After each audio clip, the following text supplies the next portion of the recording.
दुर्योधन शांत, चलो यहां से।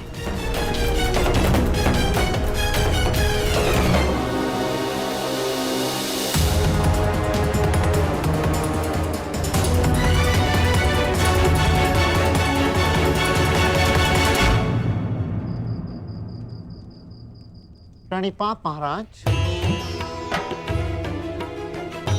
महारानी का स्वास्थ्य अब कैसा है? भाई खोने की पीड़ा है कंक, जाते जाते ही जाएगी। अभी अपने कक्ष में विश्राम कर रही है।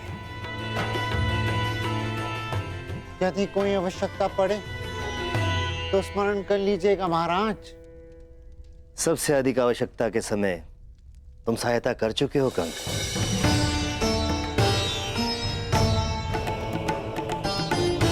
तुमने ठीक ही कहा था, मैं कीचक के नहीं संशय के दबाव में था।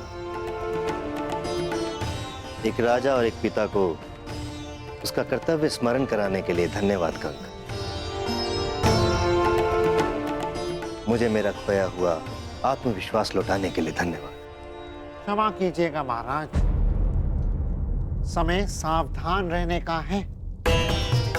हस्तिनापुर युवराज की ललकार को मत भूलिएगा, क्योंकि मत्स्य का वो सेनापति मारा जा चुका है जिसके भय के कारण विराट नगर की सीमाएं सुरक्षित थीं। कुरु सेना किसी भी क्षण आक्रमण कर सकती है महाराज, किसी भी क्षण।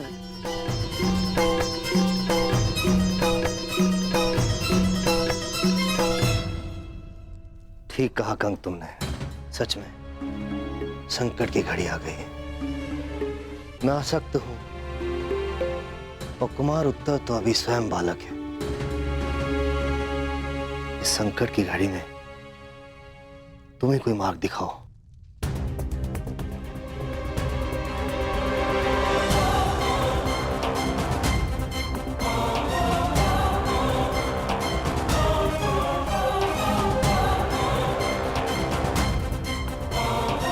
आक्रमण होने की दशा में मार्ग तो केवल युद्ध ही है महाराज। परंतु मैं आपको वचन देता कि जिस मत्स्य भूमि का हमने अन्न खाया है उसे नाश नहीं होने देंगे महाराज। नाश नहीं, सर्वनाश चाहिए मुझे, सर्वनाश। उस मत्स्य राज्य का सर्वनाश चाहिए मुझे। उसने मेरा, दुर्योधन का अपमान किया है, दुर्योधन का।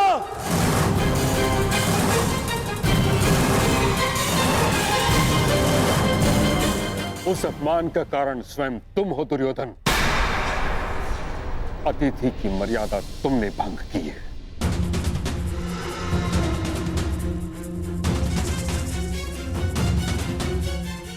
मैं कुछ भंग करना चाहता था तो वो केवल उन पांडवों का अज्ञातवास जो उस सभा में नहीं हुआ, वो अब रणभूमि में होगा, विराट पर आक्रमण करके होगा।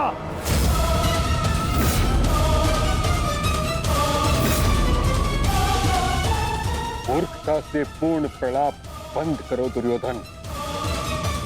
केवल इस कारण कि तुम्हें संदेह है कि पांडव वहां थे, हम आक्रमण नहीं कर सकते। नहीं, संदेह नहीं, पूर्ण विश्वास है मुझे। वो सैरंद्री ही पांचाली थी।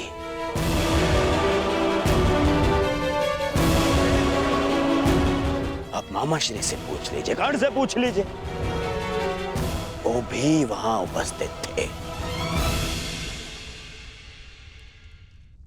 सर्वप्रथम तुम मुझे उत्तर दो, क्या तुमने पांडवों को देखा? क्या तुमने पांचाली को देखा?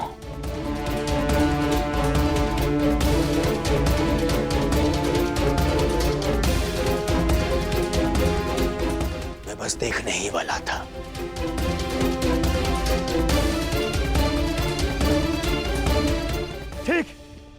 नहीं देख पाया, परंतु उसका अर्थ ये नहीं कि वो वहां नहीं है। तो अभी बताइए पिताश्री, कीचक जैसे शक्तिशाली का वध और कौन कर सकता है? उसका वध ही इस बात का साक्ष्य है कि भीम वहां उपस्थित था।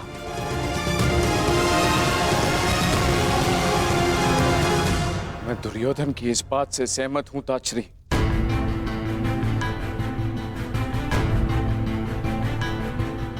महाराज, कड़ी धूप में हमें आभास होता है कि दूर कहीं जल है, परंतु पास जाने पर ज्ञात होता है कि वह हमारा भ्रम था।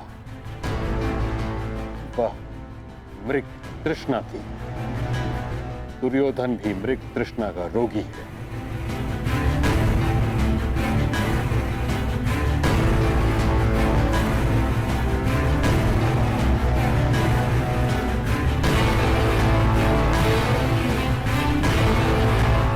आपको क्या लगता है मैं मूर्ख हूं? शत्रुता के कारण समस्त राज्य को युद्ध की अग्नि में जो झोंक दे वो मूर्ख नहीं है तो और क्या है?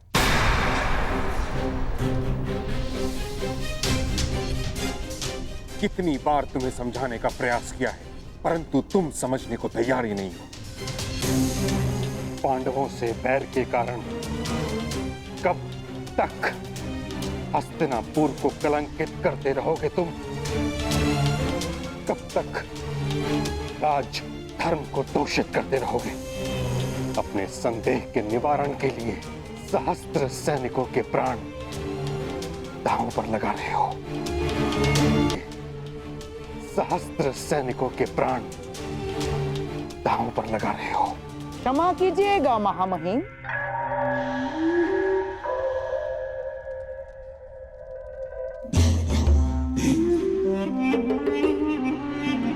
परंतु मनुष्य के निर्णय लेने के पीछे केवल दो ही तो कारण होते हैं। एक विश्वास और दूसरा संदेह। आपको संदेह था महाराज धृतराष्ट्र की योग्यता पर, इसीलिए आपने महाराज धृतराष्ट्र के भाई महाराज पांडु को राजा बना दिया।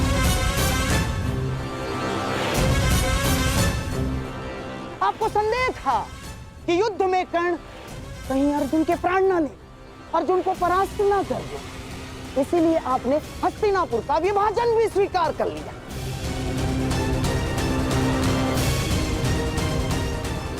आपको संदेह था कि द्यूत सभा में आपके प्यारे पांडवों के साथ कोई छल ना हो जाए, इसीलिए आपने नियम बनाए।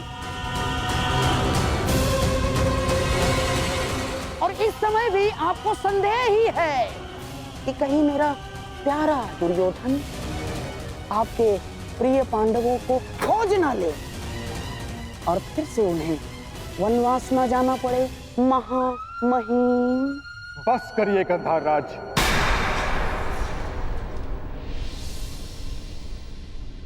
आप ही हैं जो सदैव दुर्योधन का मन कुलुषित करते रहते हैं।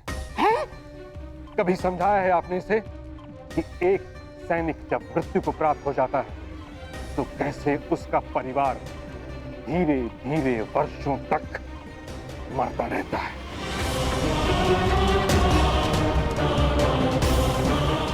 सहस्त्रों सैनिकों के प्राण का कोई मोल है?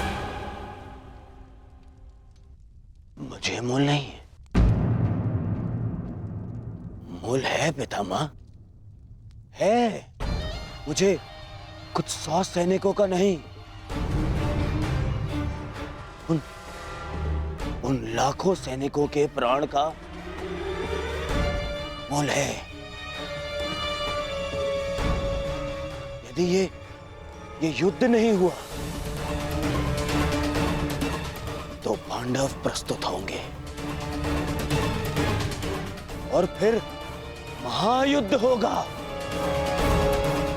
ऐसा महायुद्ध जिसमें लाखों सैनिक अपने प्राण गंवाएंगे, फिर लाखों परिवार थोड़ा थोड़ा करके हर दिन मरते रहेंगे।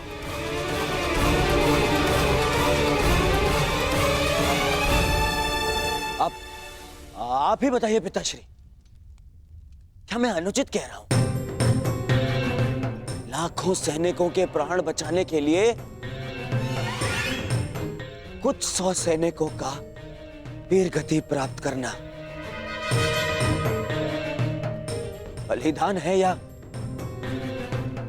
मूर्खता?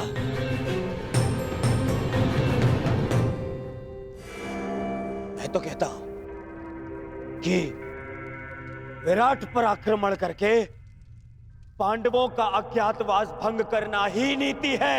यही नीति है पितामह।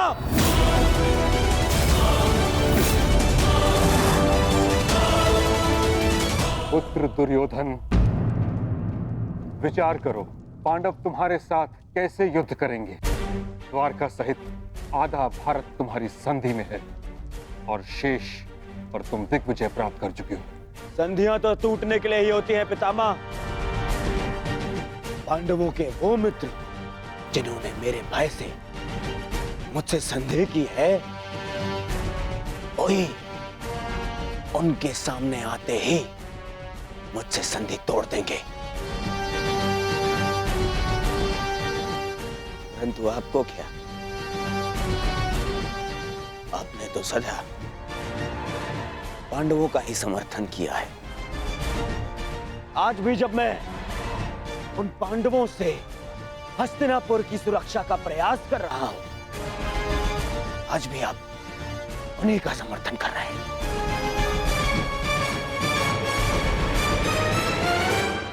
क्या तुम्हें विश्वास है कि पांडव विराट नगर में हैं? उतना ही जितना इस बात पर है कि आप हस्तिनापुर के राजा हैं।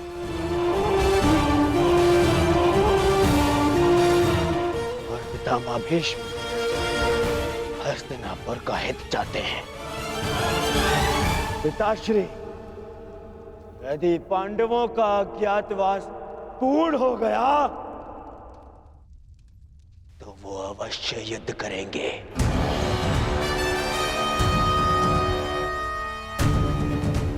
और ये युद्ध महायुद्ध होगा।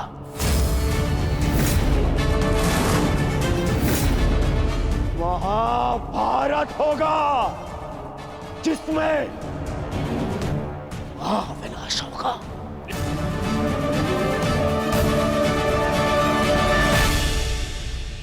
नहीं, मैं ऐसा नहीं होने दूंगा।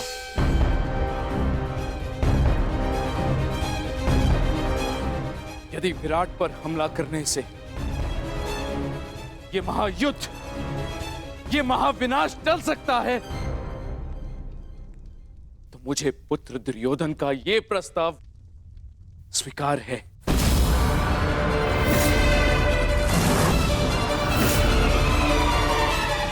परंतु ये हस्तिनापुर के राजा का आदेश है। हस्तिनापुर विराट पर आक्रमण करेगा।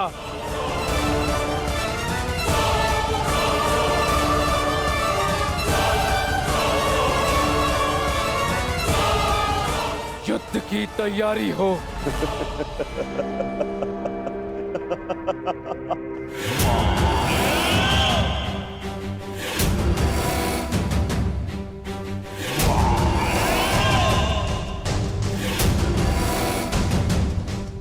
समय आ गया है मित्र।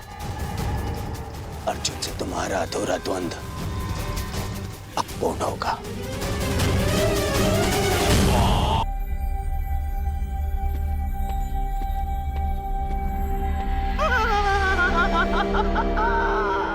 अब तुम बच नहीं सकते मेरे प्यारे भांजे पांडवों।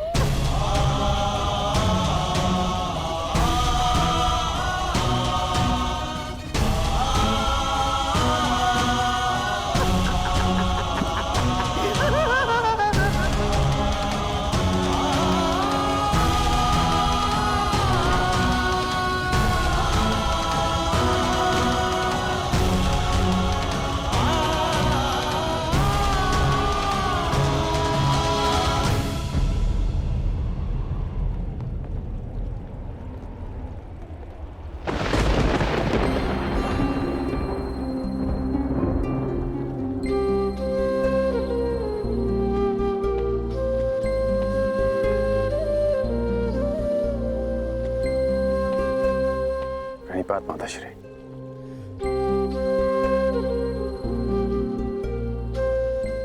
मैं जानता हूं आप आज मुझे विजयी होने का आशीर्वाद नहीं देंगे। मैं आज कुछ देने नहीं,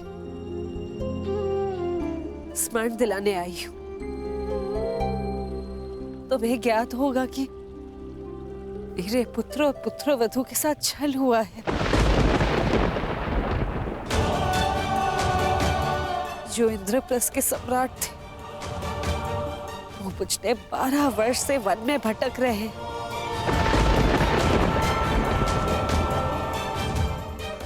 और कुछ ही दिन बचे हैं उनकी स्वतंत्रता में, और उनके साथ फिर से छल होने जा रहा है। हस्तिनापुर से इतनी बड़ी सेना उनकी वृत्त प्रयाण कर रही है। उनकी आत्मा रक्षा के लिए उनके पास एक भी सैनिक नहीं।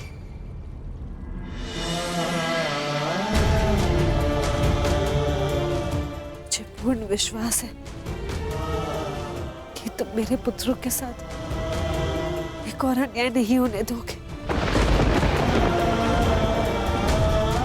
मैं तुम्हें स्मरण दिलाने आई हूँ कि माताश्री,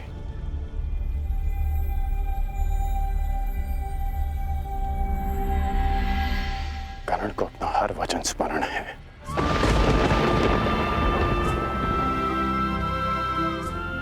मैंने युवराज दुर्योधन के लिए शस्त्र उठाने का वचन दिया है,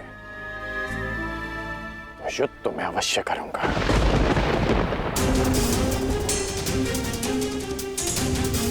परंतु मैंने एक और वचन दिया है कि आपके पुत्र अज्ञातवास पूरा करेंगे, और ये वचन भी मैं अवश्य पूरा करूंगा।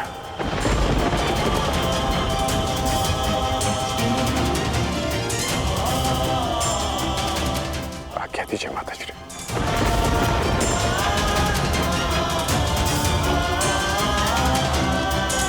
मत्स्य में आज एक नया सूर्य उदय हुआ है। मत्स्य का राजा मैं पहले भी था, परंतु स्वतंत्रता का आभास नहीं होता था मुझे।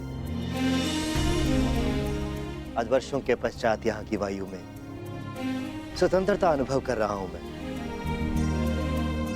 अनुभव हो रहा है कि मेरे पास भी शक्ति है। अब मुझे हस्तिनापुर से युद्ध होने का कोई भय नहीं। जिसके पास तुम्हारे जैसा हितैषी हो उसे कैसा भय कंक। तुम्हारे प्रोत्साहन से आज फिर से मैं स्वयं को एक शक्तिशाली राजा अनुभव कर रहा हूं। महाराज, मनुष्य को शक्ति आत्मविश्वास से मिलती है। यदि आत्मविश्वास है तो मनुष्य स्वयं की और अपनों की रक्षा कर सकता है।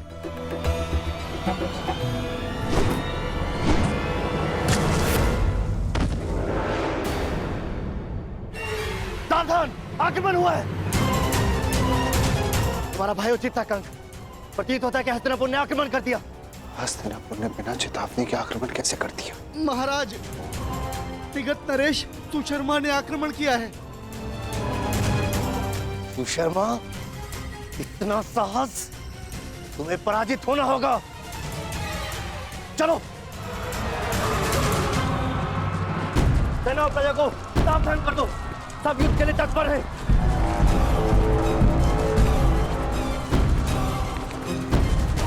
ये जानते हुए भी कि मत्स्य दुर्योधन का मित्र राज्य है, सुशर्मा ने आक्रमण का साहस किया। ये तब तक संभव नहीं जब तक उसे किसी बड़ी शक्ति का समर्थन प्राप्त ना हो। इसका अर्थ ये सब दुर्योधन ने करवाया।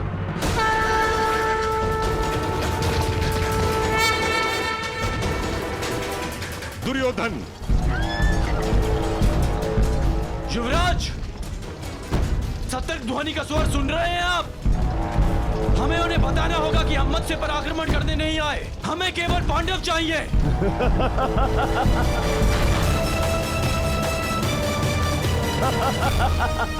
मित्र, उनका सतर्क होना स्वाभाविक है, क्योंकि विराट पर आक्रमण हो चुका है।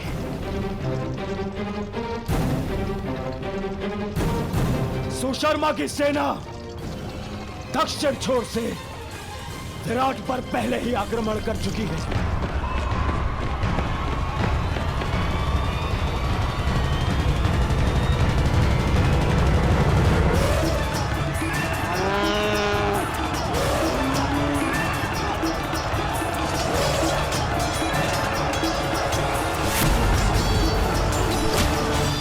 इस योजना के विषय में हमें बताना तुमने उचित नहीं समझा दुर्योधन। मैं हस्तिनापुर का युवराज हूं। मुझे अपनी हर एक योजना सबको बताने की आवश्यकता नहीं है। आज पांडवों के अज्ञातवास का अंतिम दिवस है।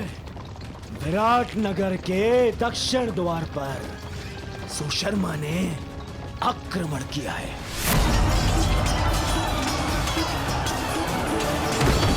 उनका सारा ध्यान विराट के दक्षिण द्वार पर होगा और हम उत्तर दिशा से आक्रमण करके पांडवों को वहीं घेर लेंगे।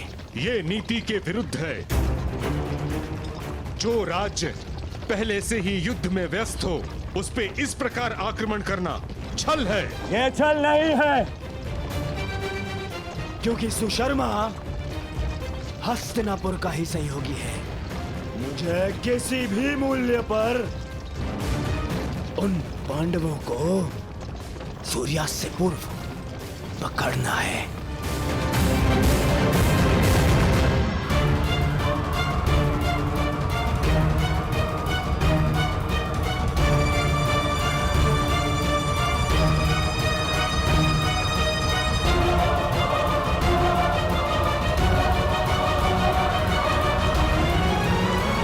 दक्षिण द्वार पर आक्रमण की सूचना सुनते ही वो पांडव उत्तर दिशा से निकलने का प्रयास करेंगे। उत्तर द्वार उस दिशा में चले। परंतु उन्हें इस बात का भान तक नहीं होगा कि उनका अज्ञातवास भंग करने के लिए हम वहां पहले से ही उपस्थित होंगे। पहले से ही।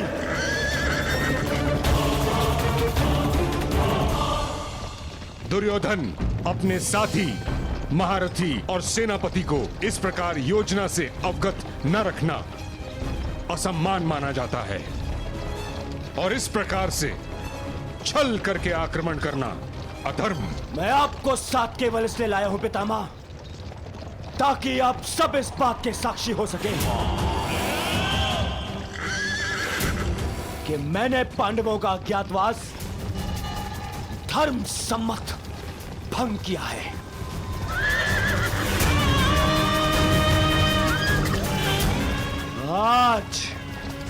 आज वो पांडव यहां से यहीं से वन में जाएंगे अगले 12 वर्ष के वनवास के लिए। चलो साथी, गति बढ़ाओ, आगे बढ़ो। मामा श्री, आपको अपनी योजना पर विश्वास है ना? मुझे पूर्ण विश्वास है दुर्योधन। पांडव विराट नगर से बाहर निकलने के लिए उत्तरी द्वार का ही प्रयोग करेंगे। देख लेना तुम।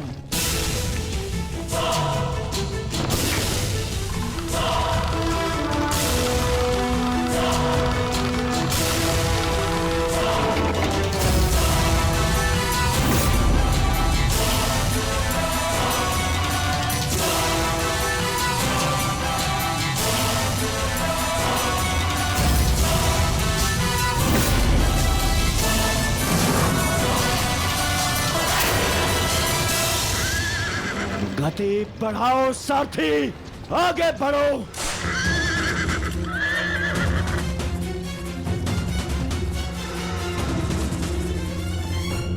बस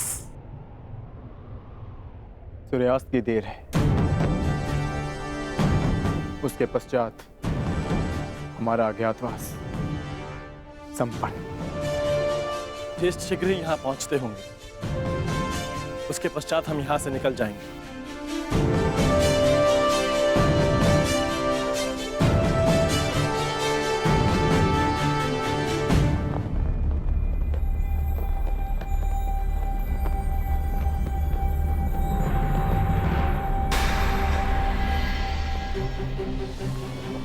से ध्वज को हटाया जा रहा है? हमें शीघ्र ही यहाँ से प्रस्थान करना होगा। नहीं,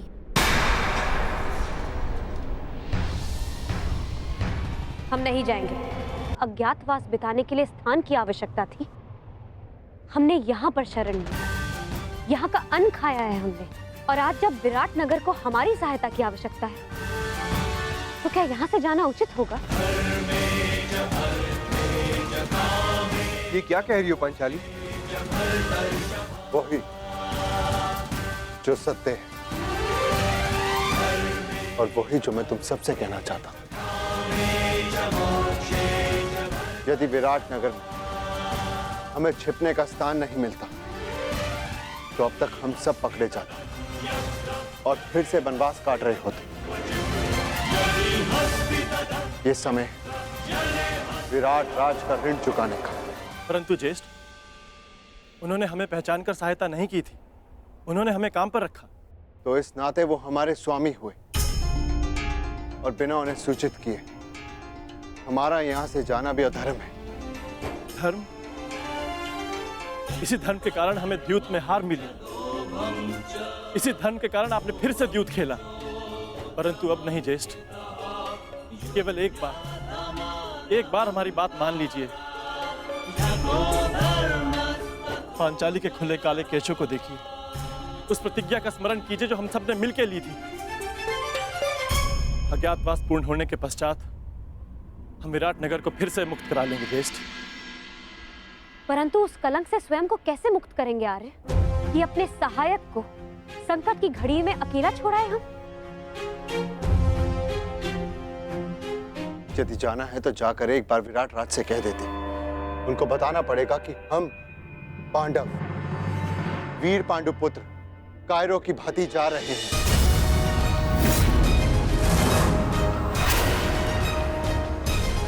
ज्येष्ठ भ्राता श्री सही कह रहे हैं सहदेव। यही समय है, अपने शस्त्रों पर आई धूल हटा ली जाए।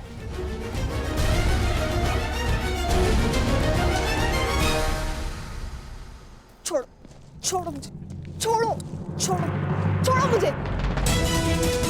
मैं यहाँ से नहीं जाऊंगी। अपने पिता, अपने नगर को छोड़ के मैं नहीं जाऊंगी। परंतु महाराज को बंधक बना लिया गया है और मेरा कर्तव्य है आपको सुरक्षित स्थान पर पहुंचाना राजकुमारी जी। और मेरा कर्तव्य अपनी जन्मभूमि, अपने नगर की रक्षा करना है। हाँ, मैं भी अपने स्वामी को छोड़कर कहीं नहीं जाऊंगी, चाहे सुशर्मा की सेना हमें बंदी क्यों ना बना ले। परंतु हम महारानी हैं, हमारे आदेश की अवहेलना नहीं होगी। देखा सहदेव, एक बालिका युद्ध के लिए प्रस्तुत है, एक महारानी अपने बलिदान के लिए तत्पर है, और हम यदि योद्धा होकर भी उनका साथ ना दे पाए तो भले ही हम इंद्रप्रस्थ पाएं, परंतु कभी भी अपनी आंखों में देख पाने का साहस नहीं कर पाएंगे। आप उचित कहते हैं ज्येष्ठ। अब चाहे 12 वर्ष वनवास में और क्यों न रहना पड़े, हम यहां से नहीं जाएंगे।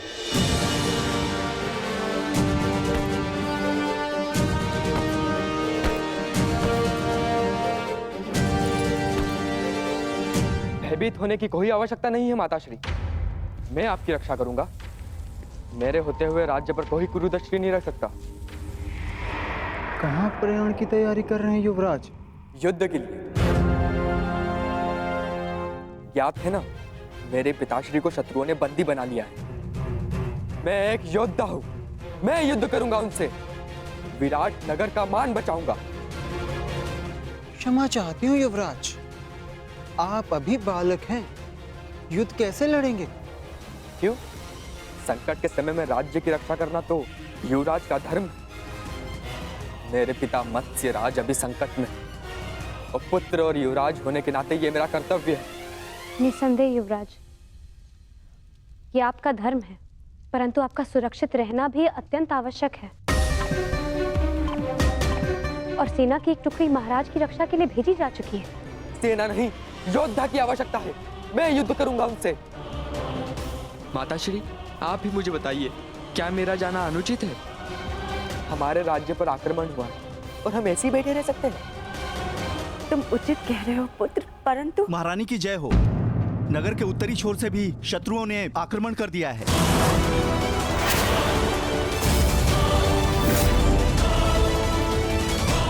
सुशर्मा ने तो दक्षिण दिशा से आक्रमण किया था, उत्तर से किसने आक्रमण कर दिया?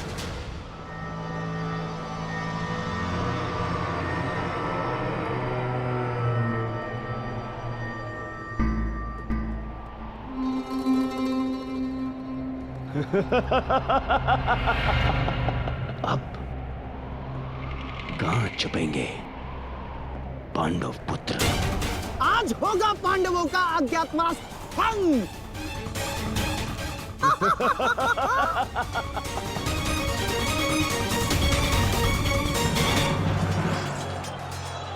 ये तो मवेशियों को ले आ रहे हैं। विराट की संपत्ति की रक्षा करना भी हमारा कर्तव्य है। आज्ञा दीजिए ज्येष्ठ।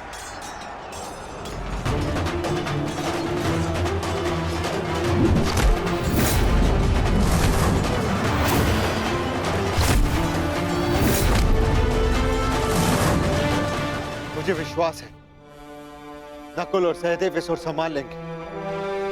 हमें शीघ्र ही विराट राज को खोजकर उन्हें मुक्त कराना होगा। भीम, वो रे विराट राज, शीघ्रता करो। बड़ा विराट राजा बनता था, कीचक ही तुम्हारी शक्ति थी। उसके बिना तू एक बूढ़ा हारा पुरुष है विराट राज।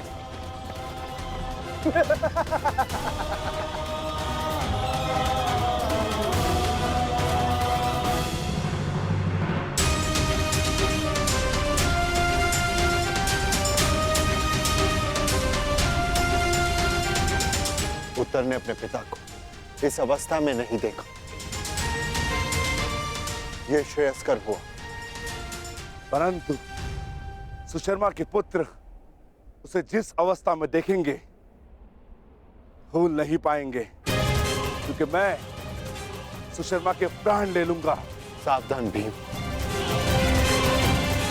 संभल कर प्रहार करना। तुम्हारी शक्ति से तुम्हारी पहचान हो सकती है। संभल कर।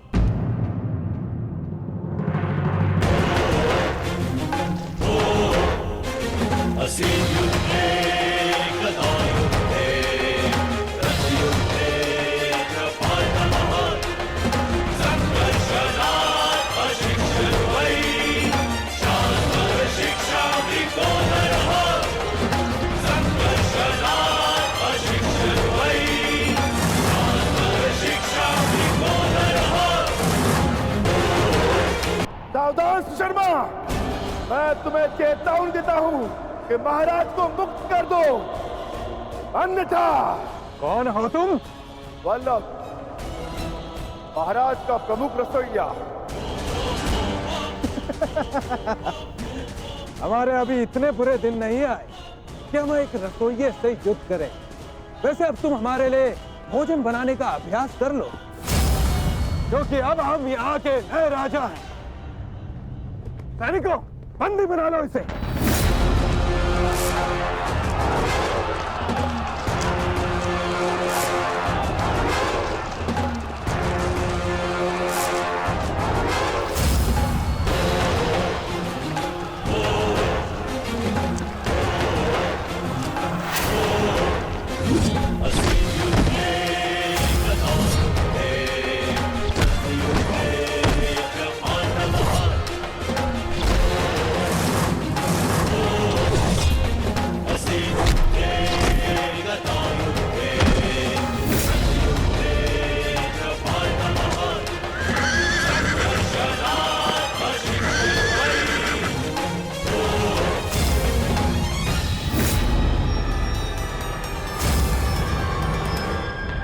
हे ईश्वर, दुर्योधन, महाबली भीष्म और अंगराज कर्ण जैसे महारथियों का सामना कैसे करेगी हमारी सेना?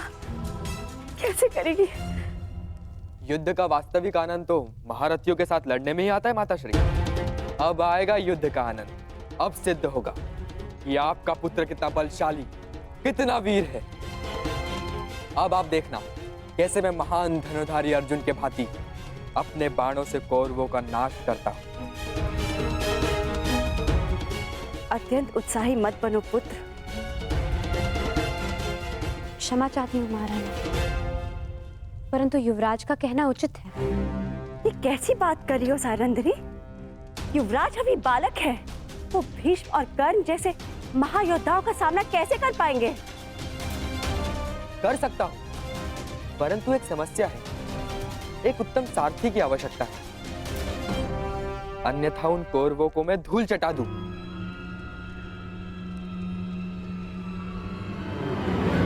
प्रतीक्षा किस बात की युवराज? आगे बढ़िए।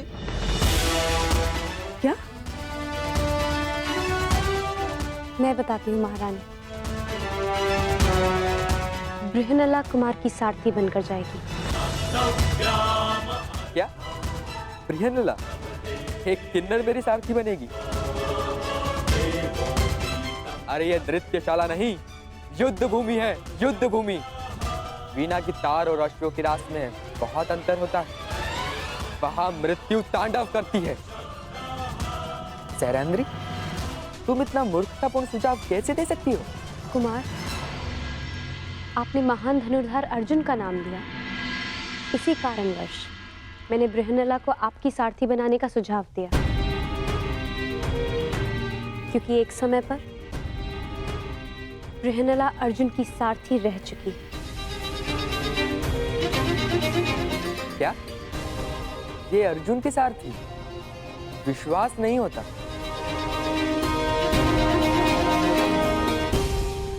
ठीक है, अब कोई और मार्ग भी नहीं।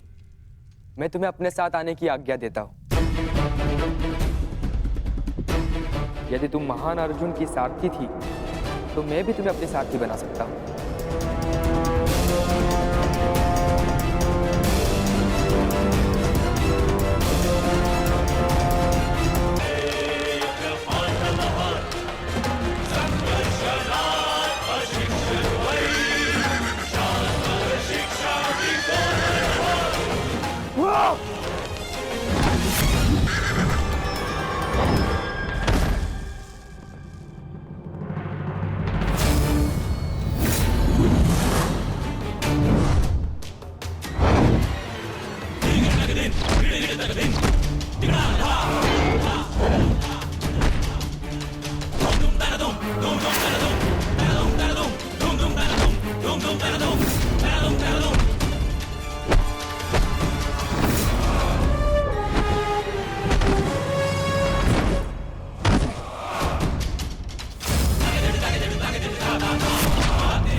क्षमा कर दो, मैं अपनी पराजय स्वीकार करता हूँ। क्षमा कर दो मुझे।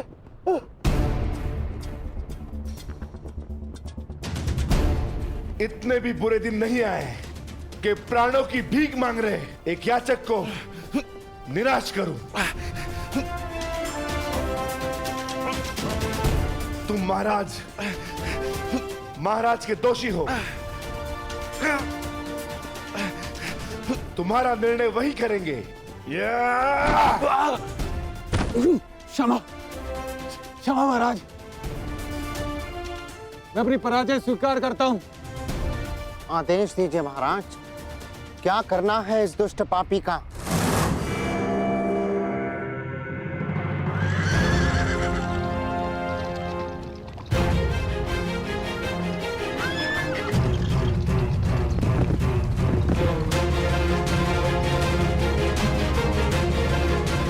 बृहनला, युद्ध में सारथी का महत्व महारथी से कम नहीं होता।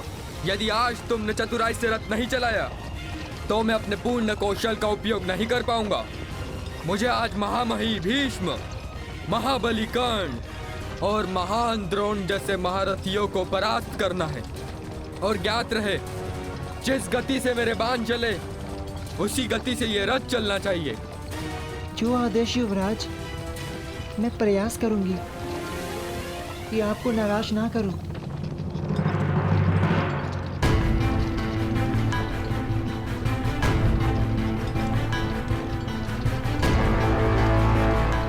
सामने क्या है?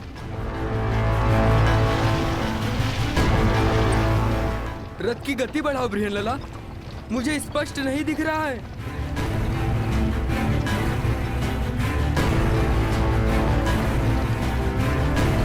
क्या ये कोई चक्रवात है? नहीं युवराज, ये धूल है जो हस्तिनापुर की विशाल सेना के पथ संचालन से उड़ रही है। क्या? हस्तिनापुर की सेना इतनी विशाल?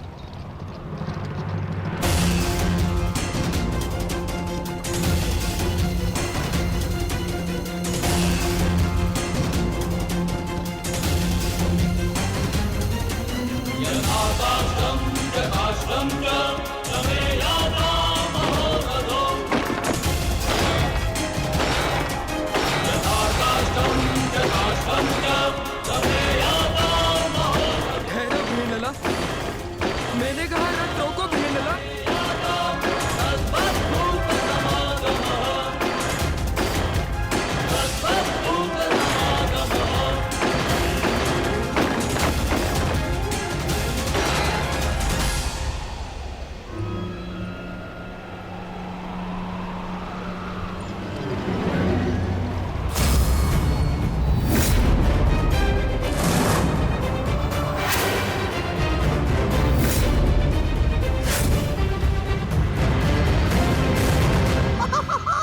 मैंने कहा था ना दुर्योधन, ये पांडव उत्तरी दिशा से ही बाहर आएंगे। वो रथ देख रहे हो?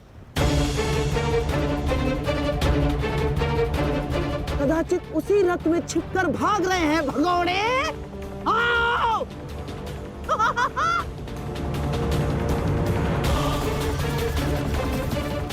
जो भी हो, ये पांडव सदा अचंभित कर ही देते हैं। हस्तिनापुर की इतनी बड़ी सेना के समक्ष केवल एक पांडव पुत्र। दुर्भाग्य, दुर्भाग्य, दुर्भाग्य। केवल अब 4 पांडव वन में जाएंगे, क्योंकि एक का आज ही अंत हो जाएगा। यही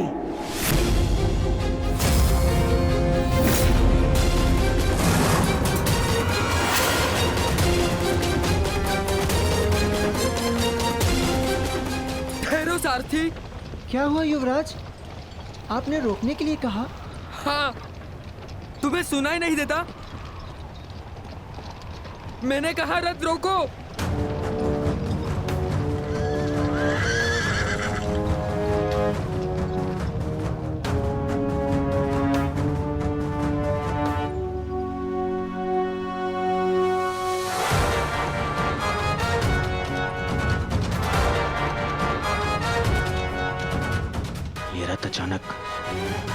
अचानक रुक क्यों गया?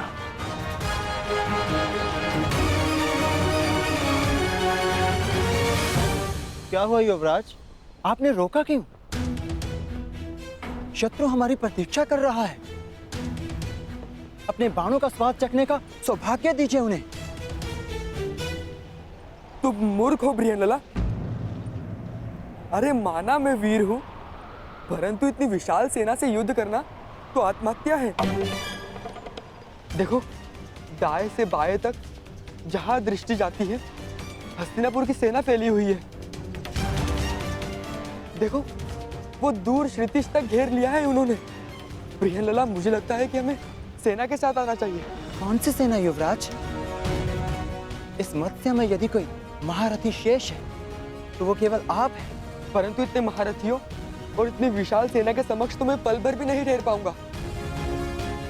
नहीं, तुम रथ को पुनः महल ले चलो। नहीं युवराज, ऐसा सोचना भी अधर्म है। आप विराट नगर के युवराज हैं। भूल गए महारानी और कुमारी उत्तरा को क्या वचन दिया था आपने? इस समय प्रजा की एकमात्र आशा आप हैं। परंतु यदि आप कायरों की भांति भाग निकले तो विराट नगर पर, आपके कुल के मस्तक पर भयंकर कलंक लग जाएगा। वो देखिए, शत्रु हमारे समक्ष खड़ा ललकार रहा है हमें। क्षत्रिय धर्म निभाने का समय आ गया है युवराज। धनुष उठाइए युवराज, धनुष उठाइए।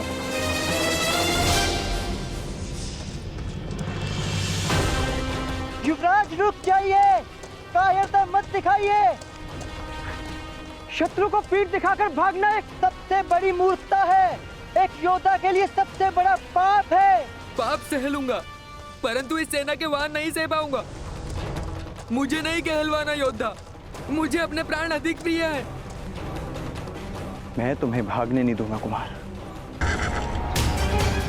ठहरिए युवराज, मैं कहती हूँ ठहरिए। कायर मत बनिए युवराज, रुक जाइए।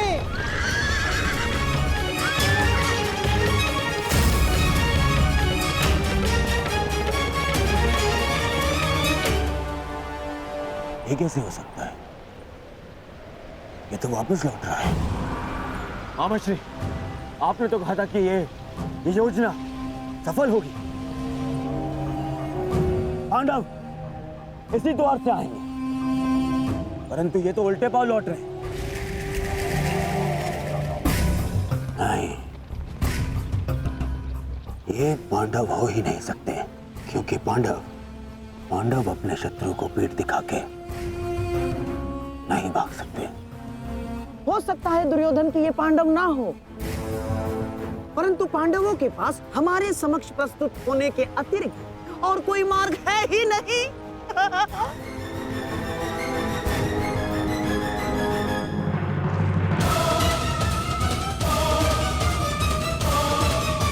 आप भाग नहीं सकते कुमार। कोई और मार्ग नहीं है बृहनलला, मैं इतनी शक्तिशाली सेना से युद्ध नहीं कर सकता। परंतु मेरी दृष्टि में युद्ध के अतिरिक्त कोई मार्ग नहीं।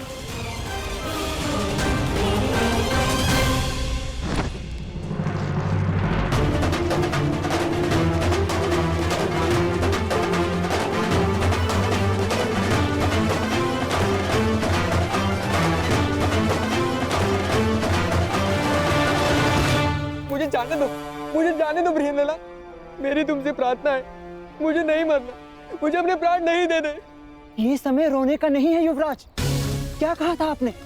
आप एक योद्धा हैं, और एक योद्धा मृत्यु का सामना हंसकर करता है, मृत्यु के भय से रोता नहीं। और किस बात से भयभीत हैं आप अकेले नहीं हैं। तुम्हारी मति तो नहीं मारी गई है, अकेले ही तो हूं मैं बृहनलला। देखो चारों, कहाँ है सेना? कौन देगा मेरा साथ? मैं दूंगी आपका साथ। तुम्हारा साथ किस काम का? तुम तो एक किन्नर हो।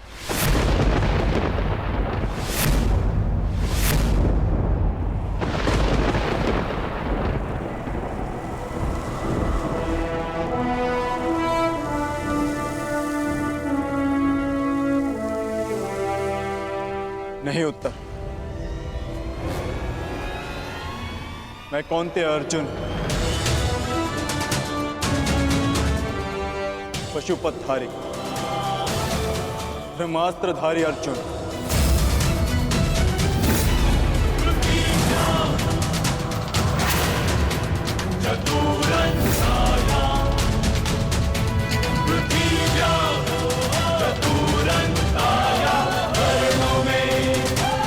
असंभव।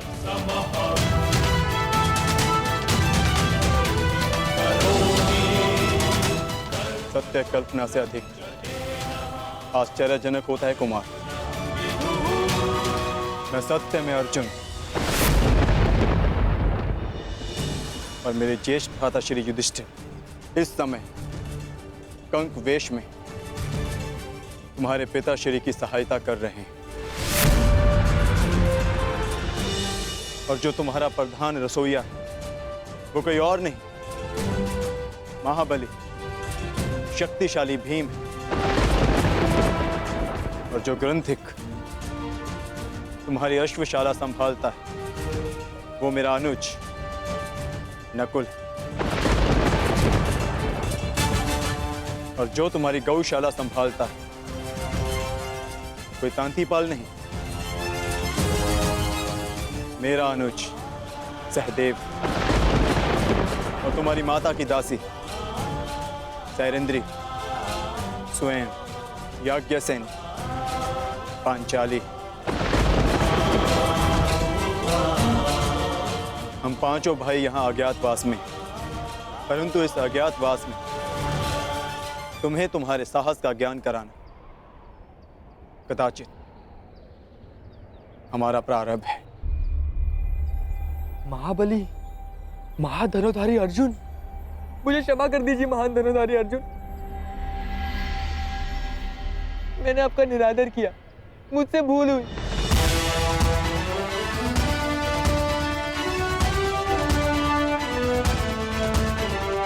ये तुम्हारी भूल नहीं, हमारी सफलता है जो तुम हमारा वास्तविक रूप पहचान नहीं पाए, परंतु भविष्य में किसी को छोटा समझकर उसका निरादर करना सबसे बड़ी भूल होगी। मनुष्य भिक्षुक हो या राजा, सबसे पहले मनुष्य होता है और हर मनुष्य को सम्मान पाने का अधिकार है। यह मेरा सौभाग्य है कि मुझे आपका साथ मिला। अब मेरे लिए क्या आदेश है? आदेश नहीं, निवेदन है। जिस मत्स्य ने हमें शरण दी उसका आदर बना रहे, इसलिए हमें पुनः रणभूमि लौटना है। आपको अपने साथ पाकर मुझ में साहस जाग गया है।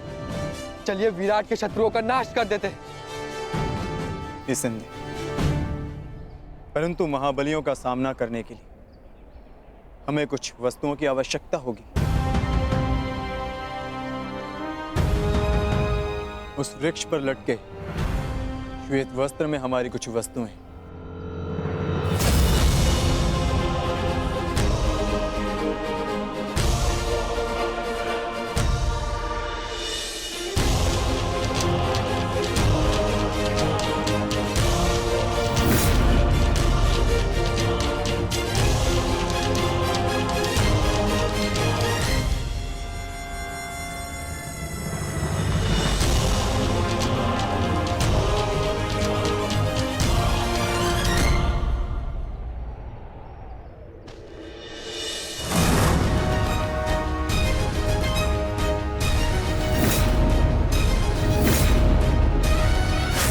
अब समय हो गया है, हमें रणभूमि में लौटना होगा।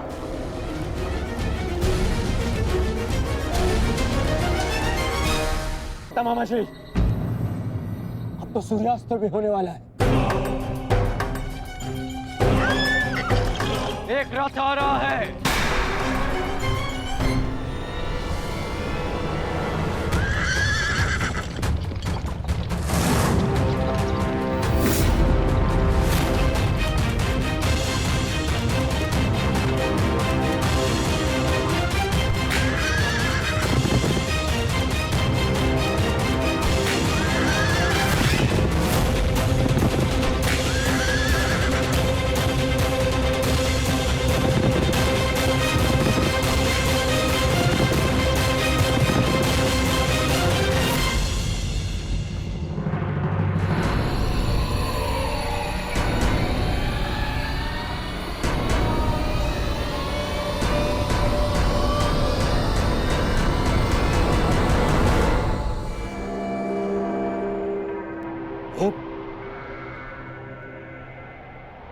ये तो एक स्त्री है।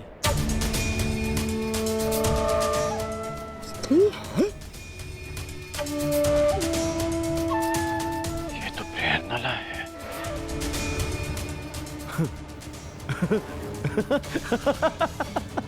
देख रहे हैं मामा श्री,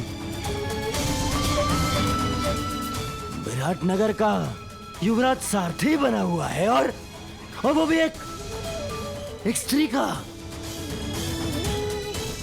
ना ना ना ना ना ना ना, स्त्री का नहीं दुर्योधन, एक किन्नर का। किन्नर।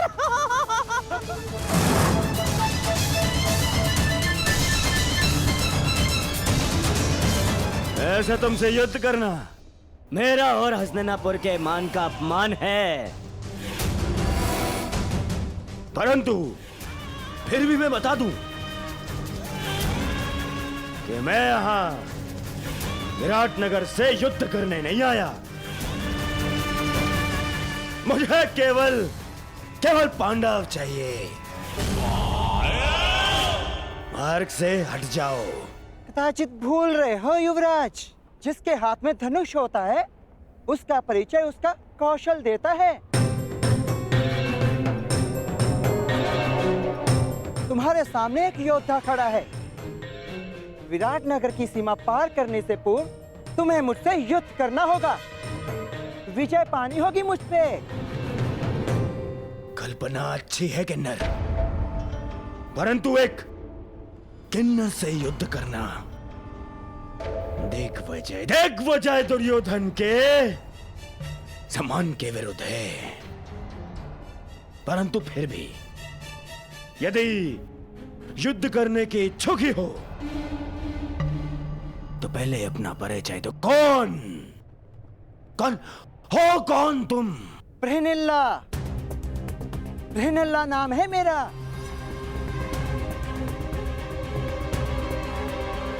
अब तक तो कुमारी उत्तरा की संगीत शिक्षिका थी, परंतु इस समय विराटनगर की रक्षिका हूं मैं। द्वंद्व से पूर्व महान महारथी भीष्म और महान आचार्य द्रोण को मेरा प्रणाम।